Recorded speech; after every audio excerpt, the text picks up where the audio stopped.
தமிழ்நாடு முதலமைச்சர் மு.க.ஸ்டாலின் மக்களுடன் முதல்வர் இல்லம் தேடி அரசு சேவை எனும் சிறப்பான திட்டத்தை தொடங்கி வைத்தார். இதன் தொடர்ச்சியாக ராணிப்பேட்டை மாவட்டத்தில் ராணிப்பேட்டை, வாலாஜாபேட்டை, ஆற்காடு, அரக்கோணம் உள்ளிட்ட நகராட்சிகளும், பணப்பாக்கம் பேரூராட்சி மற்றும் அரப்பாக்கம் பேரூர் நகர்ப்புற ஊராட்சி ஆகிய பகுதிகளில் 6 இடங்களில் இந்த திட்டம் தொடங்கப்பட்டுள்ளது.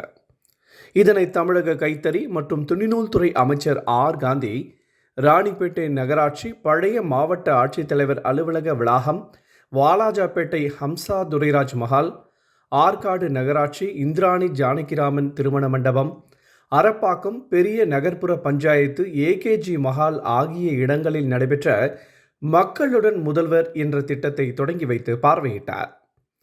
ஏழை எளிய மக்கள் அரசு சேவைகளை இந்த திட்டங்களை பெற அரசு அலுவலகங்களை நாடி சென்று மனுக்களை அளித்து தீர்வு காண்பதை எளிதாக்க இணையவழி மூலமாக விண்ணப்பிக்கும் பல்வேறு சேவைகளை வெற்றிகரமாக செயல்படுத்தி வருகிறது தமிழக அரசு.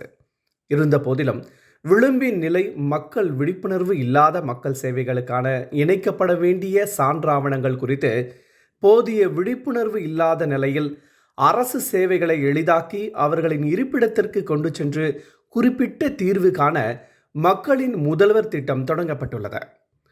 இன்று முதல் முதற்கட்டமாக நகர்ப்புற பகுதிகளில் இந்த திட்டம் செயல்படுத்தப்படுகிறது. இந்த திட்டத்தில் 13 துறைகள் வருவாய்த்துறை, நகராட்சி நிர்வாகம் மற்றும் குடிநீர் வழங்கல் துறை, ஊராட்சிகள் துறை, மாற்றுத்திறனாளிகள் நலத்துறை, தொழிலாளர் நலன் மற்றும் திறன் மேம்பாட்டுத்துறை, சமூக நலன் மற்றும் மகளிர் உரிமைத்துறை, ஆதி திராவிடர் பிற்படுத்தப்பட்டோர் நலத்துறை, மகளிர் திட்டம் உள்ளிட்ட 13 துறைகளைச் சேர்ந்த முகாமில் இடம்பெற்றுள்ளன. பொதுமக்கள் இந்த துறையின் சார்பாக தங்களுடைய கோரிக்கை மனுக்களை வழங்கி அதனை கணினியில் பதிவேற்றம் செய்த பின்னர் துறைகளில் வழங்கப்படுகிறது. தகுதியான கோரிக்கைகளை நிறைவேற்ற அடுத்த 1 மாதத்திற்குள் தீர்வு காண வேண்டும்.